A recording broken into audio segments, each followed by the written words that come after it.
Hello and thanks for joining us for this Friday edition of Business Daily. I'm Mark Broom, filling in for Lee Ji-yoon. Before we get started, let's take a brief look at what we can expect in the latter half of our show.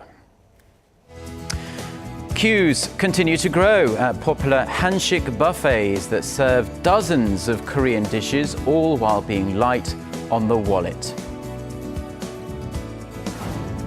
Light, breezy, but packing a punch, one of Korea's favorite spirits, Soju, is on the shelves with a brand new taste, and people simply can't get enough of the stuff.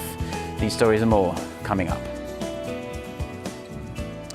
First, though, a brief look at the main business news today. And as Korea, China and Japan continue to work towards a trilateral free trade deal, hundreds of business leaders have called for a high-level FTA to enhance the economic bloc as a whole.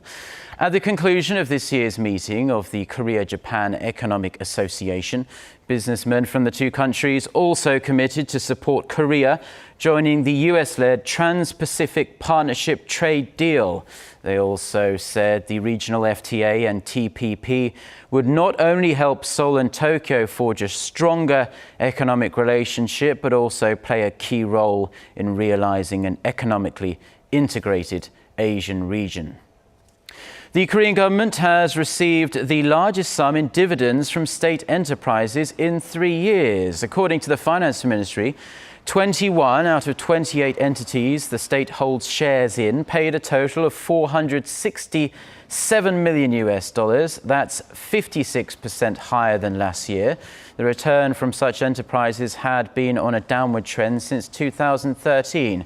Citing Korea's lower dividend payout ratio compared to state institutes in other countries, the government had set out a long-term goal of raising that rate to 40% by the year 2020. As of February, the average pension payout in Korea was found to be about half of the minimal cost of living here in Korea.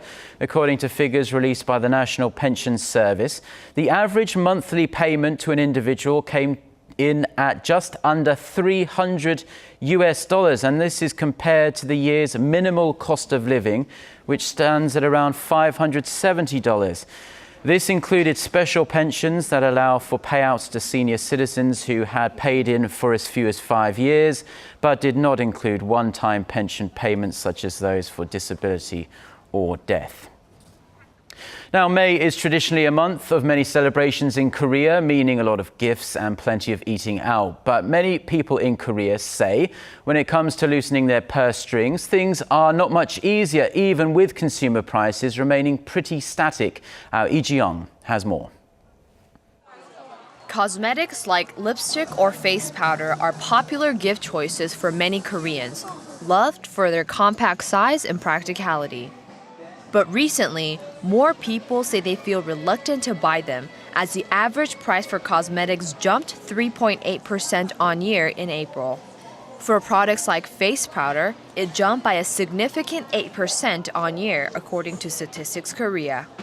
The organization says the country's inflation rate had hovered above the 1% mark before dipping below that level in December. It has remained in that 0% range for the 5th straight month, with consumer prices up just 0.4% on year last month. But despite the paltry growth rate of prices, consumers say they still feel the cost of everyday goods far exceeds the figures on paper. The National Statistics Office says in the month of April, the price of popular gift items like health foods increased 3.7% compared to a year ago. It was also more expensive to dine out with family or friends, as it cost 2.4% more than what it used to. Electronic products like vacuum cleaners or washing machines also saw an increase of around 11% and 6% respectively on year. And with many family holidays packed in May, families say they feel all the more pressure when it comes to opening their wallets. Lee Ji-young, Business Daily. Well, it's been a long week, but the weekend is almost with us. And for some, this will mean kicking back with friends over a round of drinks or two. And there's a new Soju in town that's causing quite a stir in the local alcohol industry. Our Eunice Kim has this story. A trip to the local megamart. Down the alcoholic beverage aisle, you notice there's one line of soju that's consistently drawing customers. It's a cocktail soju that has lowered the alcohol content to 14% and infuses Korea's most popular distilled spirit with yuja, or Asian citron, extract. There's a 2 per person purchase limit at this store, and even though staff only keep 10 bottles out at a time, retailers are having a tough time keeping this particular brand in stock. I'm usually not very good with soju, but this just feels like drinking yuja tea. I came to pick some up for a friend. It's all the rage right now, and the taste is quite unique. I've been keeping an eye out for it. You can hardly find them at convenience stores. Well, I found some here. Roughly translated to gentle or mild, Soonhari is a drink from Lotte Chulsung Beverages' 처음처럼 line. And since hitting the market on March 20th, it's sold more than 1.5 million bottles within the first month or so, according to the company. Popularized through word of mouth and social media, it's become so rare that people are posting Soonhari sightings on their Instagram and blogs. And competitors are already pushing out their own versions. Muhak has introduced a new line of its soju, lowering the alcohol content to 13.5% and mixing it with blueberry, pomegranate, and yuja extracts.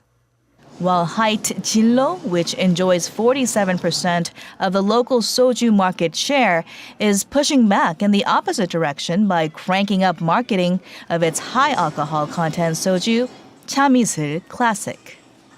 Eunice Kim, Business Daily. Now, with so many places to choose from, deciding where to go for dinner can often be a frustrating experience.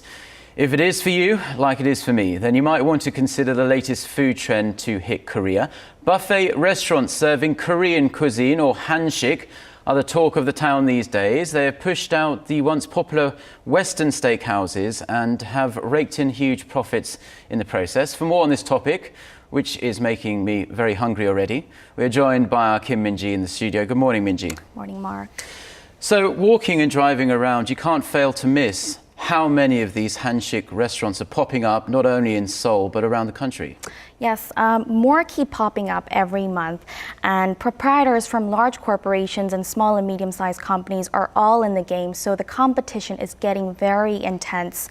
The hanshik buffet trend started back in 2013 with the opening of Pulipche, which is one of the brands, and since then the number of hanshik buffets has increased, with about 40 additional branches set to open this year. And they are literally filled with customers every day, and it's hard to get a seat without waiting if you don't arrive before the doors open. The clock is yet to strike 12, but there's already a long queue out the door. These people are all waiting to get a seat at this buffet restaurant, and if they're unlucky, they could end up waiting hours. So what's driving all these people here? Believe it or not, it's hanshik, or Korean cuisine. With over 70 dishes to choose from, including everything from simple finger food to gourmet creations, the wide variety and all-you-can-eat style has got people hooked.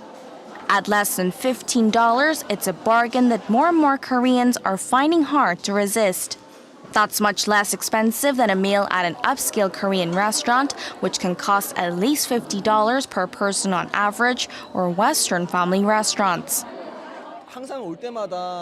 There was always a queue here every time I pass, so today at lunchtime, I came an hour earlier than usual. 1,000 customers visit these stores each day on average, and about a third of them make their reservations months in advance. Aside from the affordable prices, the service is good and the interior looks more like a gallery than a restaurant. That's made them more popular, which has led the restaurants to open more branches. There were about 10 hanshik buffet restaurants at the end of 2013, but now there are more than 60, and they're all doing much better than expected. I waited for an hour and a half, but it was worth the wait. Instead of greasy foods, the dishes here seem healthy, and it reminds me of the taste of the food that my mother makes. And now with more people having an interest in health and beauty, the hanshik buffet craze seems like it's here to stay. Well, as we can see there, Minji, really packed and people waiting over an hour just to get a seat. But what sparked this craze all of a sudden? It must be more than just the price, because there is a wide variety of food options these days in Korea. Yes, like you said, price did play a good part, but that's not all. If you remember, Western family restaurants, the ones that sell steaks and pastas, were the rage in the early 2000s. But people grew tired of these menus because they didn't change over the 10 years, and Hanshik buffet restaurants stepped in.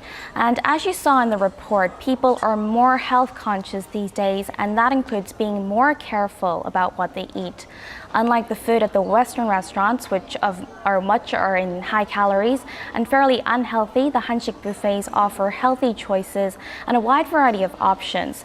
So the healthy dishes at these restaurants met changing consumption trends and were affordable at the same time.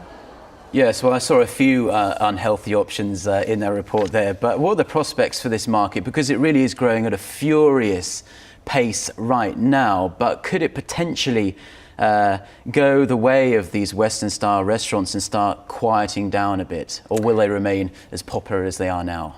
Well, the businesses are very happy now because the sales are jumping and their profits are huge over the years. And they're seeking to open more branches this year and in the future. But the Korean restaurant market has indeed reached saturation. And as you see on this chart, they far outnumber other kinds of restaurants. And experts say they, like other Western chains, can also lose ground. Hanshik buffet restaurants constantly need to determine the changing wants and needs of their customers and upgrade their menus and services accordingly.